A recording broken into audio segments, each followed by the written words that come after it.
شروع اللہ کے پاک اور بابرکت نام سے جو بڑا مہربان نہایت رحم کرنے والا ہے۔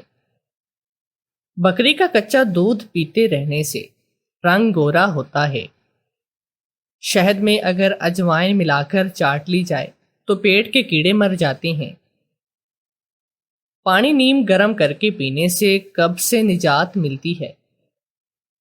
اگر آپ کے بال کمزور ہو رہے ہیں اور گر رہی ہیں تو روزانہ 1 چمچ کشمش کھایا کریں۔ اگر چہرے پر سیاہ نشانات ہوں تو کلونجی چبانے سے نشانات ختم ہو جاتے ہیں۔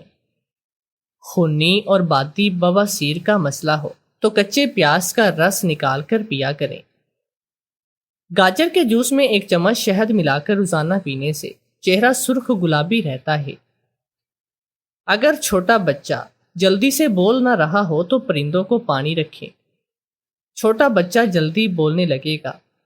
اگر آپ کو رات کے وقت نیند جلدی نہ آتی ہو، اپنی پسندیدہ خوشبو تھوڑی سی ہاتھ پر لگائیں اور سونکھ لیں، اسی ٹائم آپ کو نیند آئے گی۔ تخا ملنگا 1 چمچ روزانہ 1 گلاس پانی میں بھگو کر پینے سے دماغ تیز ہوتا ہے اور بھولنے کی بیماری ختم ہوتی ہے۔ چھوٹے بچے کو اگر زکام کا مسئلہ ہو تو جائفل پیس کر 1 چٹکی شہد ملا کر بچے کو چٹائیں، زکام فوراً رک جائے گا۔ اگر گردوں کا مسئلہ ہو تو صبح کے وقت 5 یا 7 پستے کھانے سے کچھ ہی دنوں میں گردوں کا مسئلہ ٹھیک ہو جاتا ہے۔ فالج کے مریض کو شہد میں کلونجی کے قطرے ملا کر چٹائیں، 1 ماہ میں فالج کی بیماری ختم ہو جائے گی۔ ادرک والی چائے بنا کر پینے سے گھٹنوں کے درد میں آرام ملتا ہے۔ 11 کھجوریں گرم دودھ کے ساتھ روزانہ کھانے سے قد لمبا ہوتا ہے۔ اجوائن کی چائے بنا کر پینے سے وزن کم ہوتا ہے۔ سفید نمک چولہے میں جلا کر چاٹنے سے کھانسی رک جاتی ہے۔ پکے ہوئے بیر روزانہ کھانے سے دماغ کی سوچنے کی صلاحیت تیز ہوتی ہے۔ کالے انگوروں کا جوس بنا کر پینے سے کینسر کی بیماری ختم ہوتی ہے۔ گاجر کا روزانہ جوس بنا کر پینے سے نظر تیز ہوتی ہے۔ کچا ٹماٹر کھانے سے دل کو طاقت ملتی ہے۔ اخروٹ کھانے سے دماغ تیز ہوتا ہے۔ اگر کسی کو کانٹا یا کانچ چبھ جائے تو سرسوں کے تیل میں تمباکو ملا کر متاثرہ جگہ پر باندھنے سے 2 دنوں میں کانٹا شیشہ باہر نکل آئے گا۔ بدن پر اگر چھوٹی چھوٹی گلٹیاں بن جائیں تو حلیلہ اور گنے کا جوس بنا کر پینے سے بدن کی گلٹیاں ختم ہو جاتی ہیں۔ روزانہ رات کو 8 دانے بادام کھا کر سونے سے جسمانی کمزوری دور ہوتی ہے۔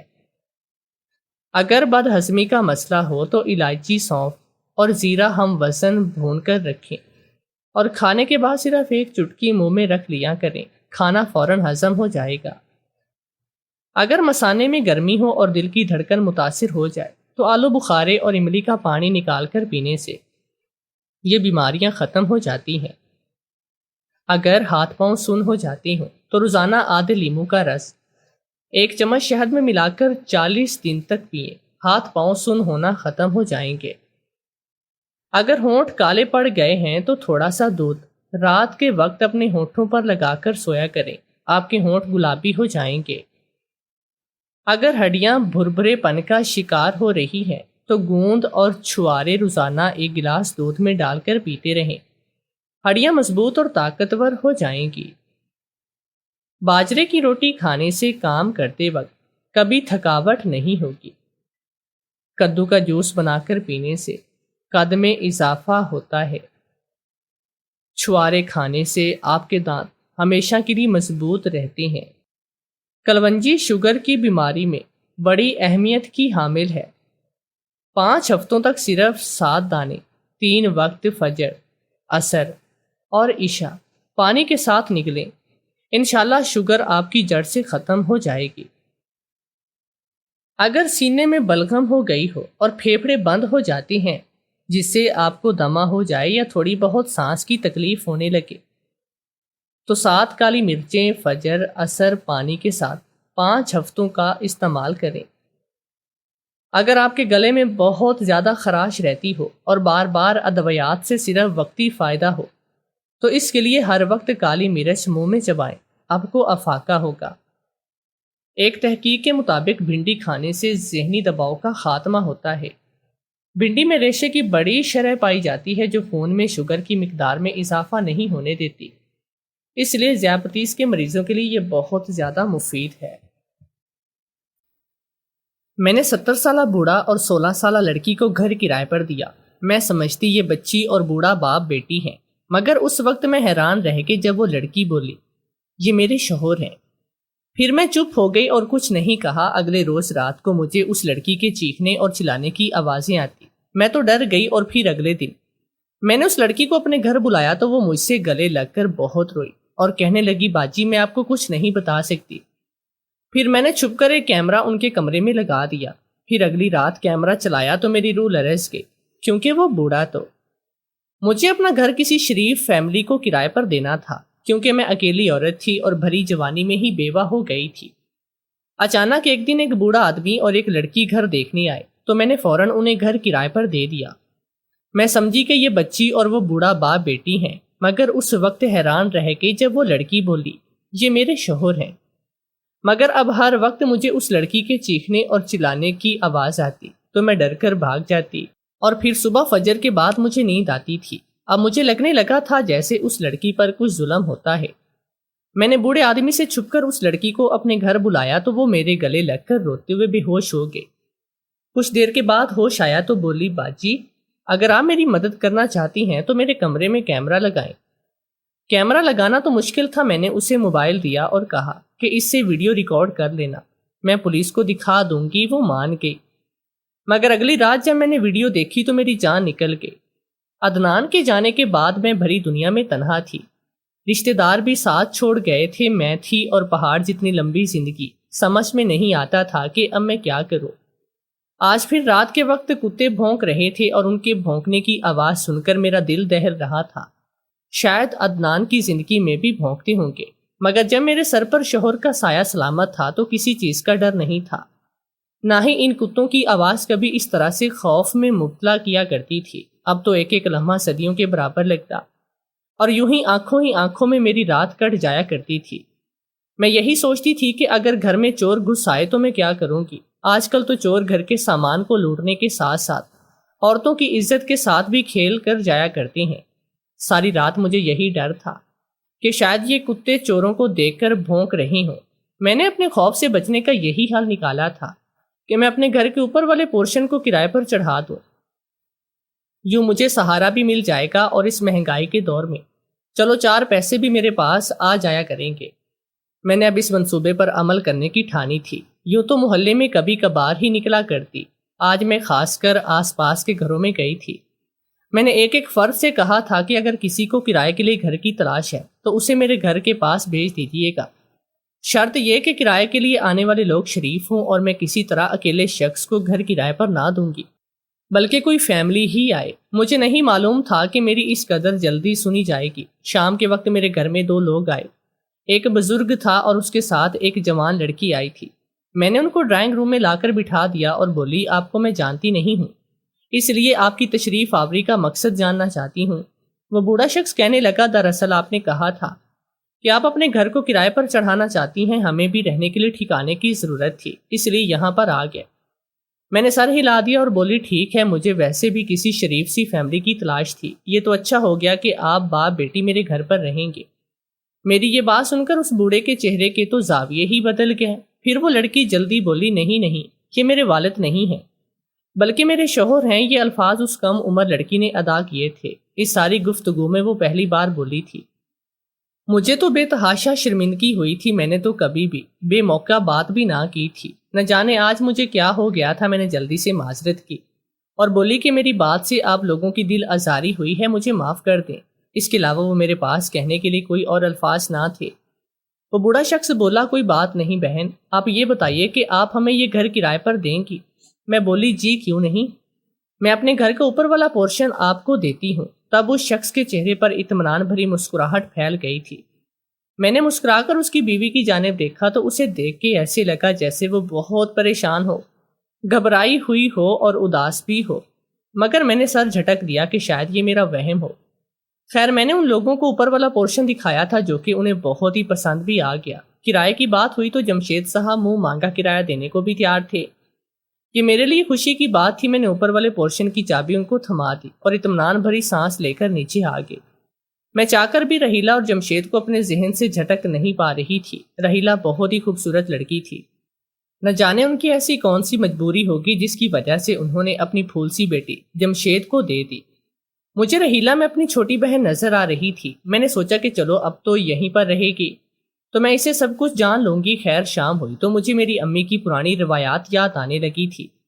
جب بھی ہمارے محلے میں کوئی نئے لوگ آ کر بستے تھے تو امی ایک پہر کا کھانا ان کو ضرور بنا کر دیا کرتی تھی۔ وہ یہ سوچا کرتی تھی کہ نہ جانے ان لوگوں کے پاس چولہا چوکی کرنے کا انتظام ہے یا نہیں۔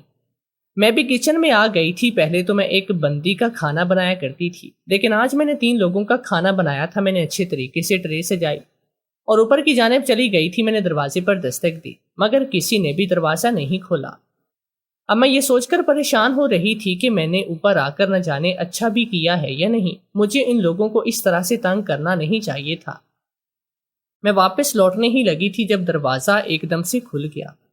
سامنے ہی جمشید کھڑا تھا۔ اس نے میرے ہاتھ میں ٹرے دیکھی تو کہنے لگا، بہن آپ نے بلا وجہ تکلیف کیوں کی؟ میں مسکرا دی اور بولی، نہیں اس میں تکلف والی کون سی بات ہے، پھر یہ تو میرا فرض بنتا ہے۔ ویسے بھی اسلام میں ہمسایوں کے بہت حقوق ہیں، اور پھر آپ لوگ تو میرے ساتھ ہی رہنے لگی ہیں، مجھے اتنا تو کرنا ہی تھا۔ جمشید صاحب بولے، دراصل رحیلہ کھانا بنانے ہی لگی تھی، آپ نے خواہ زحمت کی۔ میں بولی، آج کے دن رحیلہ بھی آرام کر لے، ویسے وہ ہے کہاں، میں ذرا اس سے بھی سلام دعا لے دو۔ اتنا کہہ کر میں لانچ میں داخل ہونے لگی کہ وہ ایک دم سے میرے سامنے آ کھڑا ہو گیا۔ وہ بولا، دراصل تو رحیلہ سو رہی ہے، اس کے سر میں بہت درد تھا تو میں نے کہا کہ تم سو جاؤ، اب اگر وہ آدھی نیند سے بیدار ہو گئی تو اس کی طبیعت بگڑ جائے گی، وہ بہت ہی نازک سی ہے، کچی نیند سے بیدار ہو جائے تو اس کی حالت غیر ہو جاتی ہے۔ میں نے سر ہلا دیا اور واپس نیچے چلی آئی، مگر میرے ذہن میں ہزاروں قسم کے سوالات نے سر اٹھا لیا تھا۔ میں تو یہی سوچتی رہ گئی تھی کہ جمشید نے ایک ہی لمحے میں کیسے بات بدل دی تھی۔ پہلے تو وہ کہہ رہا تھا کہ رحیلہ کچن میں ہے اور کھانا بنا رہی ہے، پھر فوراً سے یہ بھی کہہ دیا کہ وہ تو سو رہی ہے۔ مجھے اس بات کا احساس شدت سے ہو رہا تھا کہ دال میں کچھ نہ کچھ تو کالا ضرور ہے۔ میں اس متعلق سوچنا نہیں چاہ رہی تھی کیونکہ وہ لوگ یہاں کرایہ دار کے طور پر آئے تھے۔ چلو آج کی رات کتوں کے بھونکنے کی آواز کے ڈر میں نہیں گزرے گی، پھر مجھے کسی دوسرے کے حال کا تجسس بھی کرنا چاہیے تھا۔ میں نے وضو کیا، نماز پڑھنے لگی تھی۔ نماز اور قرآن پاک کی تلاوت کے بعد میں نے بھی کھانا کھا لیا تھا۔ مجھے اس بات کا 100% یقین تھا کہ رحیلہ میرے پاس ضرور آئے گی اور کھانے کے لیے شکریہ ادا کرے گی، کیونکہ بعض دفعہ لوگ یوں ہی کسی کا تحفہ لیے بغیر شکریہ ادا کیے نہیں رکھتے، مگر یہ میری خام خیالی ہی ثابت ہوئی تھی۔ میں نے بہت دیر تک رحیلہ کا انتظار کیا تھا مگر وہ نیچے نہیں آئی تھی، اس لیے میں اپنے کمرے میں سونے کے لیے چلی گئی۔ آج مجھے چوروں سے ڈرنے کی کوئی ضرورت نہ تھی۔ مجھے یقین تھا کہ آج کی رات میری بہت ہی سکون سے کٹے گی۔ میں آرام سے سو گئی مگر آدھی رات کے وقت میں اچانک سے ہڑبڑا کر اٹھ بیٹھی تھی۔ میں یہی سوچ رہی تھی کہ آخر میری آنکھ کیسے کھل گئی۔ تبھی میرے کانوں میں کسی لڑکی کے چیخنے کی آواز پڑی تھی۔ ایسا لگ رہا تھا کہ چیخنے والی لڑکی بہت ہی تکلیف میں مبتلا ہے۔ مجھے بے تحاشا خوف آیا۔ میں شروع سے ہی اتنی ڈرپوک نہ تھی، لیکن جب سے عدنان کا انتقال ہوا تھا تو مجھے پتے کے ہلنے سے بھی ڈر لگنے لگا تھا۔ میں نے اپنے کانوں پر ہاتھ رکھ لیا تھا۔ یہ آواز تھمی نہ تھی بلکہ ہر لمحہ با لمحہ بڑھتی چلی جا رہی تھی۔ میں نے خود کو بیڈ پر گرا لیا اور کانوں پر ہاتھ رکھ کر آیت الکرسی کی تلاوت کرنے لگی تھی۔ یوں ہی کرتے کرتے پوری رات کٹ گئی تھی۔ صبح فجر کی اذان کی آواز سنائی دی، تب کہیں جا کر لڑکی کے چلانے کی آوازیں تھمی تھی۔ میں نے اٹھ کر وضو کیا اور نماز پڑھنے لگی تھی۔ مجھے اپنی حالت پر افسوس ہوتا تھا، ایسا لگتا تھا کہ میں پاگل ہو جاؤں گی۔ خیر نماز پڑھ کر میں سونے کے لیے لیٹ گئی۔ صبح 9 بجے پھر سے میری آنکھ کھل گئی تھی تو میں اٹھ کر باہر لانچ میں آ کر بیٹھ گئی۔ تبھی مجھے جمشید نظر آیا۔ وہ نیچے آ رہا تھا۔ جب اس کی نظر مجھ پر پڑی تو بہت ہی گھبرایا ہوا لگا تھا۔ اس نے مجھے سلام کیا اور جلدی سے وہاں سے نکل کر وہ باہر چلا گیا۔ شاید وہ میرے سوال سے ڈر کر جلدی سے باہر نکل گیا تھا۔ جمشید کے حلیے سے یہی ظاہر ہو رہا تھا جیسے وہ آفس کے لیے نکلا ہو۔ میں نے اٹھ کر اپنا ناشتہ بنایا۔ اب تک جمشید واپس نہیں آیا تھا تو اس بات کی تصدیق ہو گئی تھی کہ وہ واقعی میں ہی کام کے سلسلے میں گھر سے باہر نکلا ہے۔ میں نے اس موقع کو غنیمت جانا کیونکہ کل سے میری رحیلہ کے ساتھ ایک بار بھی ملاقات نہ ہوئی۔ میں اس کے ساتھ بیٹھ کر باتیں کرنا چاہتی تھی، اس کے حالات کے متعلق جاننا چاہتی تھی، اس لیے میں سیڑھیاں چڑھ کر اوپر والے پورشن کی جانب آ گئی۔ میں نے دروازہ کھٹکھٹایا اور اس انتظار میں کھڑی ہو گئی کہ ابھی رحیلہ دروازہ کھول دے گی، مگر اس نے دروازہ نہیں کھولا اور یہ کوئی عام بات نہ تھی۔ وہ لڑکی کل سے میرے گھر آئی ہوئی تھی مگر میں نے اس کی ایک جھلک بھی نہ دیکھی۔ میں واپس پلٹنے کی بجائے پھر سے دروازہ کھٹکھٹانے لگی۔ تبھی رحیلہ کی گھبرائی ہوئی آواز مجھے سنائی دی۔ وہ کہنے لگی، ناصرہ باجی، یہ آپ ہی ہیں نا؟ میں بولی، ہاں ہاں میں ہوں، تم دروازہ تو کھولو۔ تب مجھے رحیلہ کے سسکنے کی آواز آئی تھی۔ وہ بولی، باجی میں دروازہ کیسے کھولوں؟ مجھے تو باہر سے جمشید تالا لگا کر گئے ہیں۔ میں اس بات کی سن کر ششدر تھی کہ تبھی میری نظر دروازے پر لٹکتے چھوٹے سے تالے پر پڑی۔ میں بولی، رحیلہ، تمہارا شوہر تمہیں باہر سے بند کر کے کیوں گیا ہے؟ وہ بولی، میرا شوہر مجھ پر شک کرتا ہے، اس کی عمر مجھ سے زیادہ ہے نا، تو اسے ہر وقت یہی غم ستاتا ہے کہ میں اسے کہیں دھوکہ دے نہ دوں۔ میں رحیلہ کے لیے بے حد پریشان ہو گئی۔ میں بولی، تم ٹھیک تو ہو؟ اس کی زخمی سی ہنسی مجھے سنائی دی۔ وہ بولی، ہاں کہنے کو تو میں بالکل ٹھیک ہوں، میرے پاس دنیا کی ہر چیز موجود ہے، روپیہ، پیسہ، کپڑے، جوتے، میرا فریج طرح طرح کے کھانوں سے بھرا پڑا ہے، مگر میں خوش نہیں ہوں، مجھے بہت زیادہ دکھ ہو رہا تھا۔ میں بولی، رحیلہ، میں تمہارے لیے کیا کر سکتی ہوں؟ مجھے بتاؤ، میں تمہاری مدد کرنا چاہتی ہوں۔ وہ بولی کہ میری مدد تو میرے سگوں نے نہیں کی، آپ کیا کریں گی؟ بس آپ سے اتنی سی گزارش ہے کہ میرے لیے دعا کر دیا کریں اور مجھے کچھ نہیں چاہیے۔ میں بولی، کیوں نہیں؟ میں واپس پلٹنے لگی تو رحیلہ بولی، باجی ناصرہ، آپ پلیز جمشید کو مت بتائیے گا کہ آپ یہاں پر آئی تھی یا میں نے آپ سے کچھ بھی کہا ہے۔ میں بولی، ہاں ہاں تم بالکل بھی فکر مت کرو، ایسا ہی ہوگا، میں اسے کسی بات کا ذکر نہیں کروں گی۔ اتنا کہہ کر میں نیچے آ گئی۔ مجھے رہ کر رحیلہ کے والدین پر غصہ آ رہا تھا۔ آخر انہوں نے ایسا کیوں کیا تھا؟ انہوں نے اپنی پھول سی بچی کی شادی ایک بڑی عمر کے مرد سے کیوں کی جو اپنی ساری زندگی اس پر شک کرتے ہوئے گزار دے گا؟ شام ہوئی تو جمشید واپس آ گیا تھا، مجھے سلام کر کے اوپر چلا گیا۔ میں سوچنے لگی کہ کاش یہ اپنی بیوی کو یوں قید میں نہ رکھتا تو کتنا اچھا ہوتا، چلو ہم دونوں لڑکیوں کی آپس میں دوستی ہو جاتی، ہم اپنے غم بانٹ لیتی۔ مگر اب کیا ہو سکتا تھا؟ خیر، میں اپنے روزمرہ کے معاملات نپٹانے لگی اور سونے کے لیے لیٹ گئی تھی۔ آج بھی آدھی رات کے وقت میری آنکھ کھل گئی تھی اور آج بھی وہی ہوا جس نے مجھے کل سونے نہیں دیا۔ مجھے کسی لڑکی کے چیخنے کی آواز سنائی دی۔ میں نے کان لگائے تو مجھ پر یہ حقیقت آشکار ہوئی کہ یہ آواز تو بہت ہی قریب سے آ رہی تھی۔ کہاں سے آ رہی ہے یہ آواز بھلا؟ مجھے اس چیز کا سراغ ہر صورت میں لگانا تھا۔ میں اپنے کمرے سے باہر آ گئی تو اب چیخنے کی آواز زیادہ قریب سے سنائی دی۔ تب مجھے اندازہ ہوا تھا کہ یہ چلانے کا شور کہیں اور سے نہیں بلکہ اوپر والے پورشن سے آ رہا تھا، اور چیخنے والی لڑکی کوئی اور نہیں بلکہ رحیلہ ہے۔ ایک لمحے کے لیے تو میں سکتے کے عالم میں آ گئی، پھر میں جلدی سے سیڑھیاں چڑھ گئی۔ مجھے رحیلہ سے پہلی نظر میں بڑی محبت ہوئی تھی، اب بھلا میں اسے کیسے پریشانی میں چھوڑ سکتی تھی؟ میں نے زور زور سے دروازہ پیٹنا شروع کر دیا۔ میں کتنی ہی دیر یوں ہی کھڑی دروازہ کھٹکھٹاتی رہی، مگر مجال ہے جو کسی نے ذرا سی بھی زحمت کی ہو، اور ایسا بھی نہیں تھا کہ دروازے کی آواز سن کر شور تھم گیا ہو، بلکہ اب تو مجھے رحیلہ کے چیخنے کی مزید آوازیں آ رہی تھی۔ دروازہ پیٹ پیٹ کر میرے ہاتھوں میں درد شروع ہو گیا تھا، اس لیے میں مجبوراً نیچے آ گئی۔ آج تو رحیلہ کی فکر میں مجھے نیند بھی نہیں آنے والی تھی، اس لیے میں لانچ میں ہی بیٹھی رہی یہاں تک کہ فجر کی آواز گونجنے لگی تھی۔ صبح جب جمشید گھر نیچے آیا تو مجھے دیکھتے ہی گھبرا گیا۔ وہ باہر نکلنے لگا تو میں بولی، جمشید صاحب میری بات سنیں۔ میں نے اس شخص کے چہرے پر خوف سا بھرتا ہوا دکھائی دیا تھا۔ وہ میرے سامنے والے صوفے پر بیٹھ گیا اور بولا، میں جانتا ہوں کہ آپ مجھ سے کیا پوچھنا چاہتی ہیں۔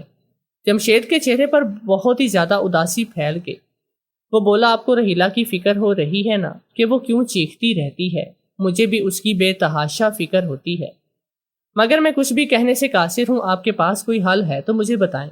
میں نے دیکھا تھا کہ جمشید کی آنکھوں سے آنسو نکل رہے تھے اور وہ مجھ سے نظریں بچا کر اپنے آنسو صاف کر رہا تھا۔ میں بولی، آپ مجھے یہ بتائیے کہ اس کے ساتھ مسئلہ کیا ہے، تبھی کوئی حل بتا پاؤں گی نا۔ جمشید نے سر اٹھایا اور میری آنکھوں میں آنکھیں ڈال کر بولا، رحیلہ کا سب سے بڑا مسئلہ یہ ہے کہ اس کا ناپسندیدہ شخص سے شادی ہوئی ہے۔ میں نے حیرت سے جمشید کی جانب دیکھا تھا تو وہ ہنسا اور بولا، میری شکل و صورت کو غور سے دیکھے اور مجھے بتائے کہ کیا رحیلہ جیسی کم عمر لڑکی میرے ساتھ خوش رہ سکتی ہے؟ اس دن تو آپ نے بھی مجھے اس کا باپ سمجھ لیا تھا، مجھ سے بس یہی غلطی سرزد ہوئی تھی کہ میں رحیلہ کے باپ کی باتوں میں آ گیا۔ اس نے مجھ سے 20 لاکھ روپے قرض لیا تھا، اس نے 1 سال کے وعدے پر لیا تھا۔ 4 سال گزر گئے تھے، وہ قرض نہیں لوٹا رہا تھا، میں اسے مہلت پر مہلت دیتا رہا، مگر اب میری بھی بس ہو چکی ہے۔ میں نے کہہ دیا کہ اگر اب میرے پیسے واپس نہ کیے تو میں تمہیں پولیس کے حوالے کروں گا، اور تو کہنے لگا میرے پاس تمہیں دینے کے لیے 1 روپیہ نہیں، تم یوں کرو کہ پیسوں کے عوض میری بڑی بیٹی سے شادی کر لو۔ مجھے اس کی بات نامناسب لگی تھی، میں بولا کہ تم کیا کہہ رہی ہو؟ اس نے اپنی بیٹی کی تصویر میرے سامنے کر دی اور بولا اگر تم اس سے شادی نہیں کرو گے تو میں کسی اور سے پیسے لے کر اس کو رخصت کروں گا۔ دراصل میری شادی بہت ہی کم عمری میں ہوئی تھی، میں فقط 22 برس کا تھا اور میری بیوی 18 برس کی تھی۔ ہم دونوں ایک دوسرے کے سنگ بہت خوش تھے، مگر پھر وہ اولاد پیدا کرتے ہوئے انتقال کر گئے۔ نہ اولاد بچی اور نہ ہی بیوی۔ میں نے اپنی بیوی کے ساتھ وفا نبھائی اور 65 برس کی عمر کو پہنچ جانے کے باوجود بھی دوسری شادی نہ کی، مگر اب مجھے تنہائی کا احساس بڑی شدت سے ہوتا تھا۔ جی چاہتا تھا کہ میرا بھی کوئی اپنا ہو جس سے میں اپنا دکھ سکھ بیان کر سکوں، میں کسی کی سنوں اور کوئی میری سنے۔ میں رحیلہ کے باپ کی باتوں میں آ گیا اور شادی کے لیے ہاں کی۔ شادی کی رات رحیلہ نے میرے منہ پر تھپڑ مارا اور مجھ پر تھوک دیا، میں تمہاری کبھی بھی نہیں ہو سکتی، تمہیں شرم آنی چاہیے تھی اپنی بیٹی کی عمر کی لڑکی سے شادی کرتے ہوئے۔ اب وہ ہر رات مجھے زج کرنے لگی تھی اور مجھ پر چیختی چلاتی۔ اسی وجہ سے مجھے اپنا آبائی گھر بھی چھوڑنا پڑ گیا تھا، کیونکہ لوگ مجھ پر شک کرتے تھے کہ شاید میں اپنی بیوی پر تشدد کرتا ہوں۔ میں یوں ہی گھر بدلتا رہوں، لوگ رحیلہ کی وجہ سے مجھے جینے نہیں دیتے۔ اب یہ میرا 4تھا گھر ہے، میں نے یہاں آ کر اس کے آگے ہاتھ جوڑ دیا اور بولا تھا کہ مجھے آخری عمر میں یوں ذلیل مت کرو، تمہیں خدا کا واسطہ ہے مجھے جی لینے دو۔ مگر وہ یہاں آ کر بھی اپنی حرکتوں سے باز نہ آئی۔ لیکن آپ کو ایک بات بتاؤں، اس میں رحیلہ کا بھی کوئی قصور نہیں۔ وہ ذہنی طور پر بیمار ہو چکی ہے، اس کا علاج چل رہا ہے، وہ لوگوں کو زخمی بھی کر دیتی ہے، اس لیے میں اسے باہر سے تالا لگا کر جاتا ہوں۔ میں یہ سب باتیں سن کر ششدر سی رہ گئی۔ میں نے بڑے غور سے جمشید کے چہرے کی جانب دیکھا تھا، اس کی طرف دیکھ کر یہی لگ رہا تھا کہ وہ سچ کہہ رہی ہیں۔ تب میں بولی میں آپ سے ایک درخواست کروں؟ وہ بولا جی آپ حکم کریں۔ میں بولی آپ رحیلہ کو بند کر کے نہ جایا کریں، میں اس سے بات کرنے کی کوشش کروں گی، ہو سکتا ہے کہ اس کی حالت میں کچھ بہتری آ جائے۔ جمشید پریشان ہو گیا تھا اور بولا آپ یہ سب اس لیے کہہ رہی ہیں کیونکہ آپ نے اس کی حالت نہیں دیکھی۔ جب اسے غصہ آتا ہے تو وہ اس قدر جنونی ہو جاتی ہے کہ میرے لیے بھی اسے سنبھالنا مشکل ہو جاتا ہے۔ میں آفس میں ہوتا ہوں، پیچھے سے وہ آپ پر حملہ کر دے گی تو قصوروار کون ہوگا؟ ہو سکتا ہے کہ وہ آپ کا بہت زیادہ نقصان کر دے، اس لیے آپ مجھے اس کام سے معافی رکھیں۔ میں یہ سب نہیں کر سکتا، میں بولی اگر رحیلہ نے مجھے نقصان پہنچا دیا تو میں آپ کو قصوروار نہیں ٹھہراؤں گی، آپ بس میری یہ بات مان لیں۔ جمشید میری جانب بڑے غور سے دیکھتا رہا، پھر اس نے اپنی جیب سے چابی نکال کے مجھے تھما دی اور بولا آپ نے ہوشیار رہنا ہے، جیسے ہی محسوس ہو کہ رحیلہ کو غصہ آ رہا ہے تو فوراً کمرے سے باہر نکل جائیے گا۔ میں نے سر ہلا دیا تو جمشید اٹھ کر چلا گیا اور میں یہی سوچ سوچ کر ہلکان ہوتی جا رہی تھی۔ آخر سچ کیا ہو سکتا ہے؟ تالا کھول کر میں اوپر والے پورشن میں آ گئی، مجھے رحیلہ صوفے پر بیٹھی نظر آئی۔ وہ گہری سوچ میں گم تھی اور بار بار اپنے آنسو پونچھ رہی تھی۔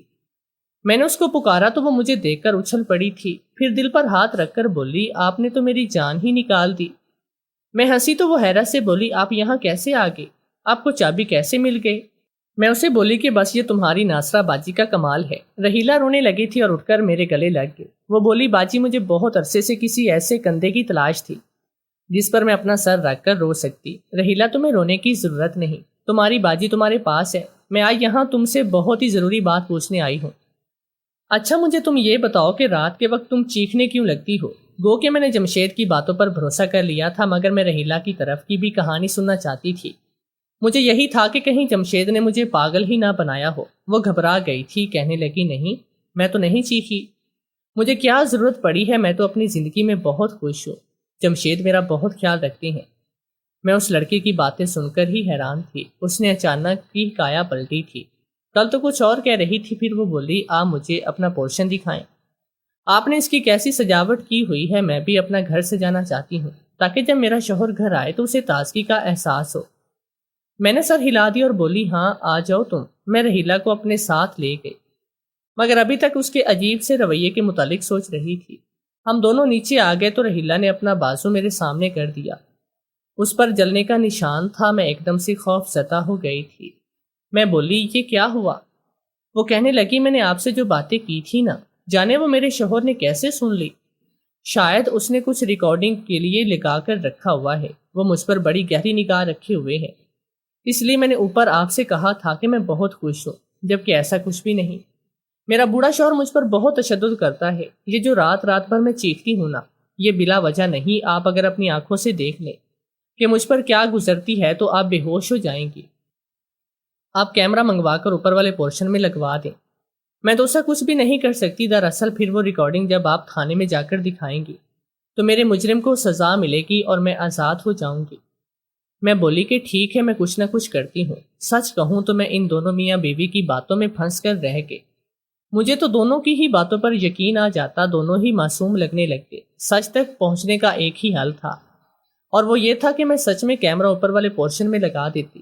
میں نے کیمرے کے لیے کسی سے کہہ دیا۔ خیر مجھے ہر رات اوپر والے پورشن سے چیخنے کی آوازیں آتی رہتی، اور صبح جمشید میرے سامنے رونے لگتا اور کہتا کہ میری بیوی کی حالت بہت خراب ہوتی جا رہی ہے، جبکہ دن کے وقت رحیلہ میرے سامنے روتی رہتی اور کہتی کہ مجھ پر ظلم کرتا ہے۔ میں رحیلہ کا دل لگانے کی ہر ممکن کوشش کیا کرتی، اسے ہنر سکھاتی، اسے باتیں کرتی، اس کو گھر کی سجاوٹ کے متعلق بتاتی، اس کو اپنے میک اپ کا سامان، ساڑیاں، غرض یہ کہ سب کچھ دکھاتی کہ کسی طرح اس کا دل بہل جائے اور وہ میرے ساتھ بہت ہی خوش رہتی۔ مجھے ان دونوں میاں بیوی کی بہت فکر ہوتی تھی۔ میں چاہتی تھی کہ اگر جمشید مجرم ہے تو اس سے جلد سے جلد سزا مل جائے، اور اگر رحیلہ بیمار ہے تو اس کا علاج ہو جائے۔ کیمرہ آنے میں بھی ایک ہی دن رہتا تھا۔ آج شام میں نے بریانی بنائی اور سوچا کہ رحیلہ کو دے آؤں۔ عموماً میں اس وقت کچھ بھی اوپر والے پورشن میں نہ گئی۔ میں سیڑھیاں چڑھ کر اوپر جا رہی تھی جب میرے کانوں میں رحیلہ کی آواز پڑی۔ وہ بولی آج رات تو مکمل تیاری کے ساتھ آنا، تم اس کی فکر مت کرو، وہ کمزور ہے، اسے قابو کرنا آسان ہے۔ میں یہ باتیں سن کر الٹے قدموں واپس لوٹ آئی۔ اب میرے سامنے رحیلہ کا کردار ایک سوالیہ نشان بنا ہوا تھا۔ شاید رحیلہ غلط تھی، وہ ہر رات اپنے کسی آشنا کو گھر بلاتی اور جمشید کو قابو کر لیتی تھی۔ کیا پتہ باندھ بھی دیتی ہو اور پھر جان بوجھ کر سسکتی ہو تاکہ لوگ جمشید کو برا سمجھے اور وہ اپنی منمانی کرتی رہے۔ کیمرہ آنے میں تو ابھی دیر تھی، اس لیے میں نے اپنی ایک دوست لیڈی کانسٹیبل کو فون کیا اور سارے حالات سے آگاہ کیا۔ میں اسے بولی کہ مجھے تمہاری مختصر سی ٹیم کی ضرورت ہے، میرے گھر آ جانا لیکن مکمل رازداری سے آنا۔ اس نے حامی بھر لی تھی۔ میں کھانا کھا کر اپنی دوست کا انتظار کر رہی تھی، پھر نہ جانے کیا ہوا، میری آنکھ لگ گئی۔ آنکھ کھلی تو میں ہسپتال میں تھی۔ میں نے اپنے ارد گرد حیرت سے دیکھا، میری دوست میرے سامنے کھڑی تھی۔ میں بولی رضیہ میں یہاں کیسے آئی ہوں؟ وہ ہنسی اور بولی اسی طرح تم بہت بڑا کارنامہ کر کے آئی ہو۔ کچھ عرصے سے ہمیں مسلسل اس چیز کی شکایات مل رہی تھی کہ ایک گروہ بہت ہی سرگرم ہے، وہ لوگوں کے گھروں میں گھس کر چوری کرتے ہیں۔ کل رات تمہاری وجہ سے وہ گینگ ہمارے ہاتھوں میں لگ گیا۔ میں بولی وہ کیسے؟ میری دوست کہنے لگی ناصرہ تمہارے گھر جو کرایہ دار رہتے تھے وہ اسی گروہ کا حصہ تھے۔ ان کا طریقہ واردات یہ تھا کہ وہ بے سہارا عورتوں کے گھر میں بطور مظلوم بن کر رہتے اور پھر وہ عورتوں کو چکمہ دینے کے لیے اداکاری کرتے۔ شوہر بیوی پر الزامات لگاتا اور بیوی شوہر پر۔